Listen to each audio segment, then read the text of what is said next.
Eu atuo em várias áreas, né? Eu sou professor de história, eu sou ambientalista, sou poeta, ciclista. Né? É um desafio, mas ao mesmo tempo é possível você fazer essas conexões, essas interfaces.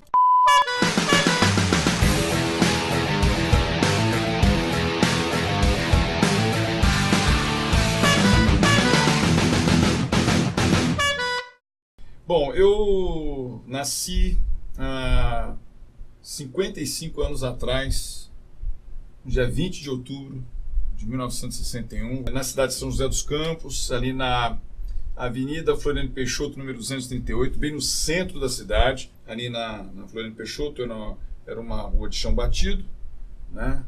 Brincávamos tranquilamente, raríssimos automóveis, né? Raríssimos automóveis, né? São José para nós era como se fosse uma paróquia, uma cidade tranquila, né? Você veja, quando eu nasci em 1961, tinha 77 mil habitantes. Tomei muito banho nesses córregos que hoje estão aí poluidíssimos, né? Eu comento isso com as pessoas, elas não acreditam, porque São José sofreu uma metamorfose urbana há muito pouco tempo, né? Muito rápido, né? Foi muito rápido. Muito rápido. Então, quando eu comento com os mais jovens que eu tomei banho no Vidoca, que eu pesquei com meu pai no Pararangaba... Parece né? mentira, né? Eles não acreditam, de né? pescador, né? Porque, justamente porque hoje essa geração passa sobre os rios e córregos e os concebem como se fossem esgotos a céu aberto, né? Quer dizer, eles não têm nenhuma afinidade com aquilo como eu tive.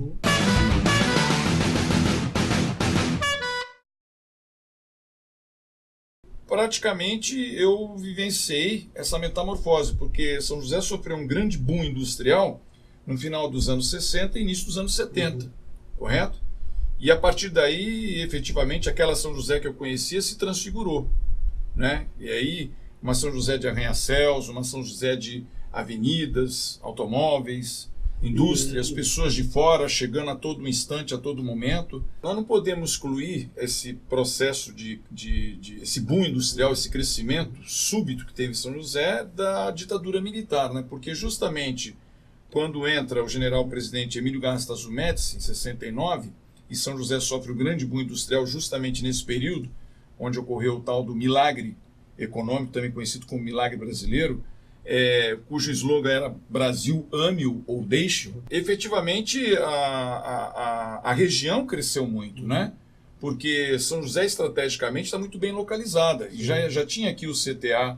Depois veio a Embraer, justamente, em breve em 69, o ITA, né, o CTA já estava aqui. E aí, pela localização e pela estratégia militar, certo? São José foi escolhida para ser um polo industrial e um polo de tecnologia.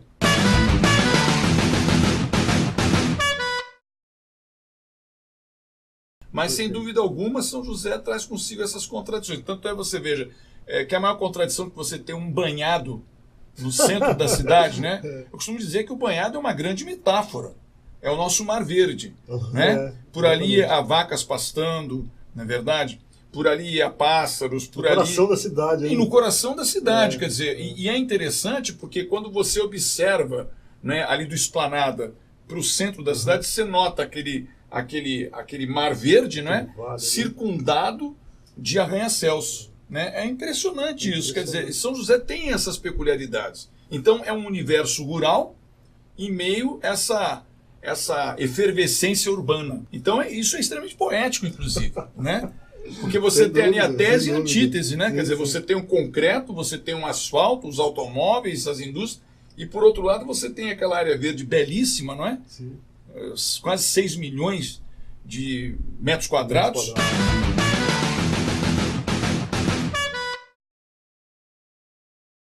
O mundo mudou muito, né? Nós vivemos num capitalismo globalizado neoliberal, cujo projeto se alicerça, né, na ideia de individualismo, na ideia de consumismo e na ideia de narcisismo, na ideia de hedonismo, né, na ideia de utilitarismo. Então nós vivemos numa sociedade globalizada neoliberal onde a utopia não faz mais sentido. Nós vivemos numa sociedade distópica. Não é? Nós perdemos, ou fomos conduzidos a acreditar, que todos os projetos coletivos, certo, fracassaram. E o que nos restou foi justamente esse capitalismo globalizado neoliberal. Entretanto, destruiu com essa ideia de partido político, destruiu com a ideia de política, não é? As pessoas ficaram mais descrentes na política, foram conduzidas a acreditar nisso, me compreende? Então, hoje a gente vive um momento de total descrença da política. A mídia contribui para isso, né? As escolas também contribuem para isso, a família também contribui. Ou seja, a sociedade está impregnada, né, de uma profunda desilusão pela política. Ou seja, a política não é vista mais como um meio, ela não é vista mais como um mecanismo de transformação da sociedade. Então, cada qual que cuide da sua vida. Humberto Eco diz o seguinte, que a internet deu voz aos idiotas. Porque antes, não quero dizer com isso que antes fosse melhor do que o que está acontecendo atualmente, porque no passado também havia contradições. Sim, sim. Né? Eu sou filho da ditadura e da Guerra Fria. Então havia contradições gravíssimas. Isso também possibilitou a que essas vozes que eram oprimidas antigamente se manifestassem. Então ela traz consigo essas contradições.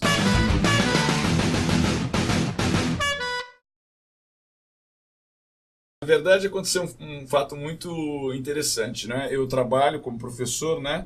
E aí eu cheguei do trabalho um dia desse, faz pouco tempo, umas 2 semanas atrás. E eu cheguei e a primeira notícia que eu recebi do meu filho de 13 anos, da minha companheira Lucy, é que eles haviam feito uma página no Facebook para mim, né? E aí até brinquei com eles, eu vou deserdá-los, vocês deram um golpe de Estado aqui em mim, tá certo? Porque vocês não pediram autorização para mim. Vocês simplesmente, imagem, né? Vocês simplesmente fizeram uma página no Facebook, fizeram também o tal do Instagram. Né? Eu te sigo no Instagram. Eu fui praticamente assim, traído. Né? Sofri um golpe de Estado lá em casa. Eu falei, vou banir vocês da minha vida, porque vocês não podiam fazer isso que vocês fizeram. Inclusive, todo mundo que me conhece fala, porra, até você, Moraes, né? Agora você tem o Facebook, você tem o Instagram. Eu falei, eu não tenho. Fizeram para mim. Tanto é que quem alimenta a página no Facebook é a Lucy.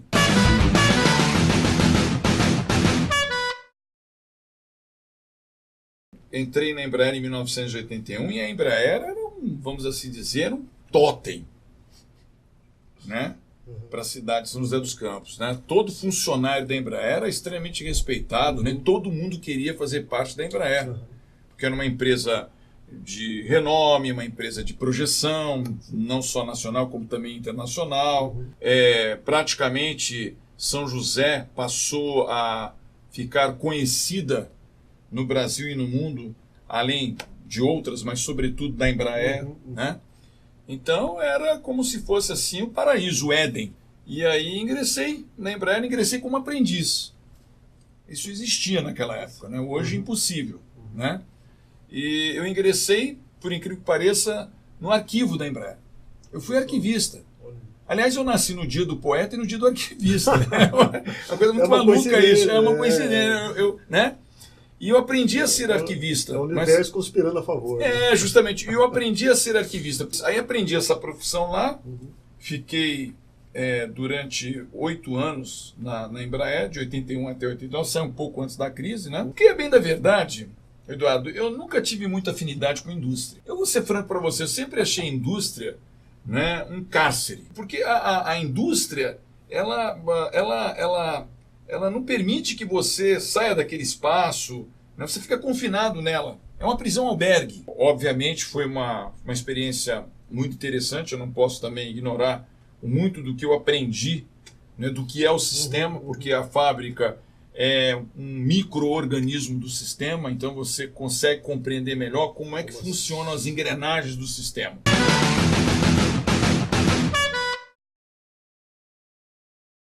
A gente vive em um momento onde há a tal da escassez do transitório. Nem o transitório você consegue mais, entendeu, exercer, né? É um instantâneo obsoleto, né? Tudo é muito rápido, tudo é muito passageiro. Isso me incomoda muito, né? Me incomoda muito porque eu gosto de parar para pensar, para refletir, para observar. Por isso eu ando de bicicleta, porque a velocidade do automóvel é diferente da velocidade da bicicleta. Totalmente. Né? Você observa melhor o que está acontecendo ao seu redor. Você saliva melhor, degusta melhor, sabe? O processo digestivo é mais lento, você me compreende? Então você consegue ter percepção, você saboreia melhor o que está acontecendo ao teu redor.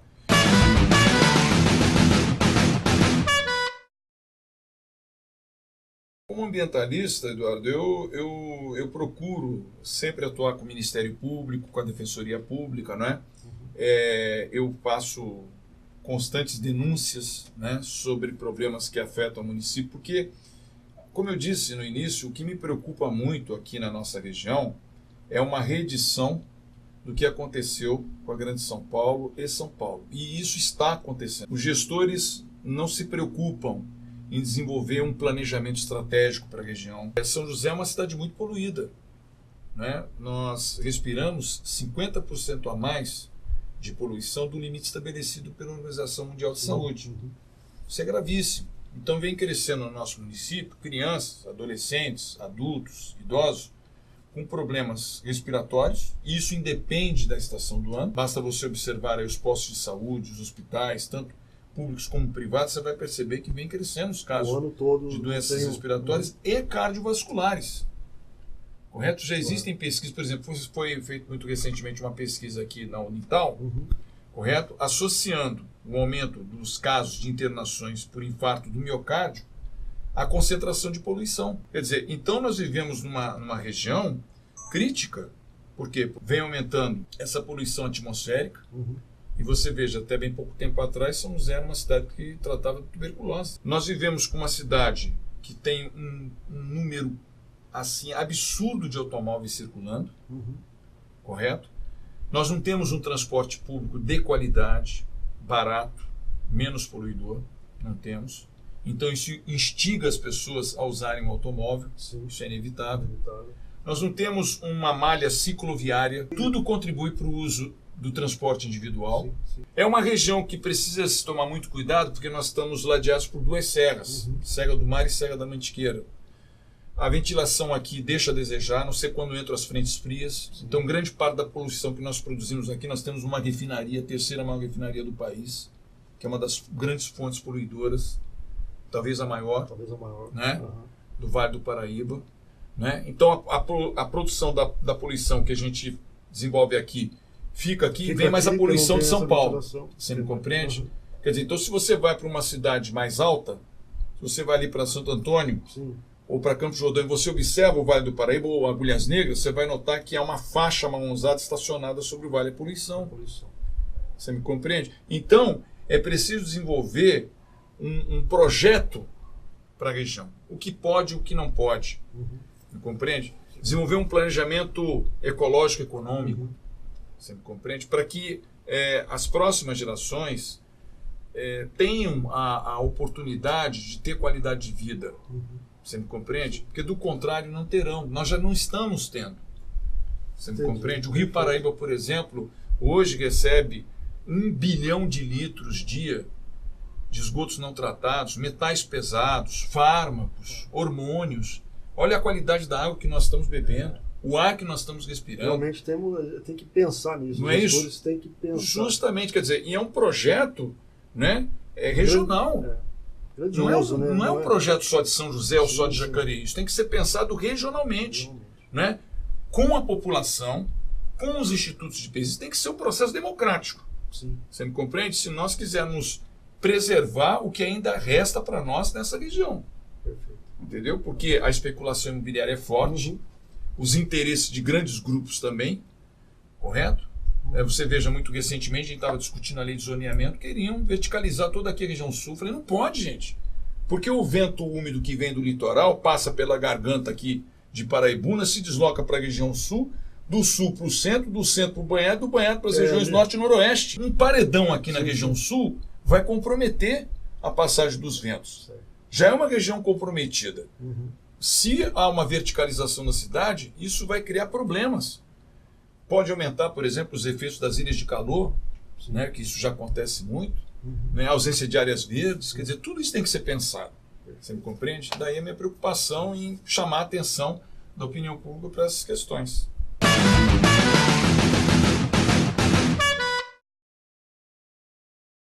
a minha condição de professor de história? Eu começo a minha aula com um poema, seja de minha autoria ou de outros poetas, tanto os poetas mais conhecidos, entre aspas, né, porque não é todo mundo que conhece, como os mais desconhecidos. Né? Então eu procuro provocar a reflexão através da linguagem poética. Já planta uma sementinha ali. Sim, e é muito interessante porque quando, por qualquer motivo que seja, eu me esqueço, eles me cobram. Isso é muito interessante. Percebo que é possível você fazer essa conexão entre a arte e a condição, né, de professor. Porque a arte, ela é transgressora. E daí eu compreender o quanto as escolas muitas vezes abandonam a arte, a música, principalmente, né, porque a música é universal. Eu estou conversando aqui com você, estou expressando as minhas ideias através das palavras, mas há melodias nas palavras. Né? Há sons nas palavras. Eu compreendo, não aceito, eu compreendo que a nossa educação abandonou a arte. Porque a arte traz consigo uma efervescência transgressora. Né? A arte é, por excelência, questionadora. Mas abandonou, né, por conta do capitalismo, por conta... Isso tem... Tem a ver. Tem a ver. Isso é um projeto político mesmo, né? Quer dizer, de idiotizar a sociedade. Isso. Né? Massificar a imbecilização da sociedade, não é? Então, quanto mais se idiotiza, menos essa pessoa terá o senso crítico. Sim. A arte, ela tem a capacidade de ampliar os horizontes, porque ela trabalha com linguagens, né? E as linguagens, elas podem tanto encarcerar, como elas podem ter um caráter libertador, libertário. Banalizar a política é um projeto político. Cada vez menos as pessoas estão tendo um senso crítico. Cada vez menos as pessoas estão dando sentido, por exemplo, a um projeto coletivo e priorizando mais os seus projetos individualistas. Então nós vivemos numa sociedade individualista, uma sociedade do consumismo e uma sociedade narcísica. Consequentemente, as instituições acabam reproduzindo isso. Isso é um projeto político. Então, para reverter isso, é preciso utilizar de todos os meios possíveis. No caso, eu uso a poesia, eu uso o meio ambiente, correto? Eu uso a educação, correto? Eu procuro, no meu espaço de atuação, provocar essa geração através dessas ferramentas com as quais eu trabalho. Eu acho que o professor, ele tem que se definir. Você me compreende? Ele não pode se furtar de revelar o que ele pensa.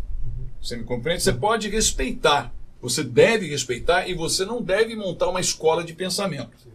Mas você deve se revelar. Olha, qual é o seu pensamento político, professor? O senhor acredita nisso, o senhor não acredita naquilo? Respeitando todas as opiniões, todas as origens. O meu ponto de vista é esse. Porque, querendo ou não, o jovem, o adolescente, a criança, tem no professor uma sua referência. Então, se você é uma pessoa omissa, não é verdade? Isso fica.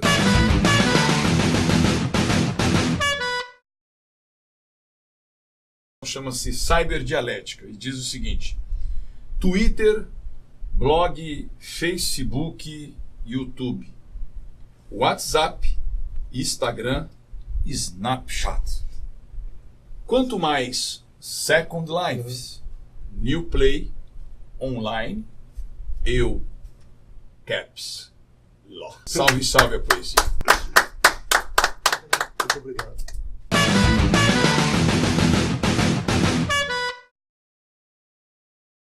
Quero agradecer o convite, né? Uma iniciativa muito interessante, né? Porque vocês estão dando oportunidade aí para que as pessoas conheçam os personagens dessa urbe jusense, né? Então é muito legal ter esse espaço aí, abrir esse espaço para que as pessoas tenham acesso, né, àquelas pessoas que estão produzindo, que estão desenvolvendo projetos. É muito interessante. Parabenizo vocês, espero que vocês continuem aí com essa iniciativa, né?